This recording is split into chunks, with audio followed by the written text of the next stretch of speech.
Ayan guys, ipiflex ko ulit. Grabe. Nagnakaw na naman siya ulit dito guys. Ayan oh. Ayan na lang natira oh. Yung maliit na lang oh. Ayan. Ilang puno to? 1, 2, 3, 4. Ilan yung puno niyan? 4 yung bunga niya. Pang 5 to. Ayun. Hindi. Bali 4 pala. 4 na bunga. So yung 3 guys, siya ang nagnakaw dyan.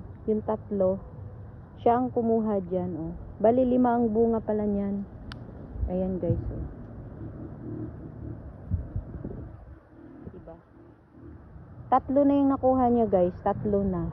Tapos yung napitas namin, isa lang. Oh, bali 5 yan eh. 1, 2, 3, 4, 5. Oh. 3 na yung nanakaw niya. Yung isa lang ang napakinabangan namin. Tapos ito pa yun guys oh. Baka babalikan pa niya yan, nanakawin pa niya yan. Talaga, pag nahuli lang kita talaga, ibaong kita dito ng buhay, lintik ka. Gigigil na ako sa'yo. Matamis siya guys eh. Oh. May isa pa dito, balikan mo oh. Walang hiya ka talaga. Kung sino ka mang kumuha ka, sana mamatay ka na, buisit.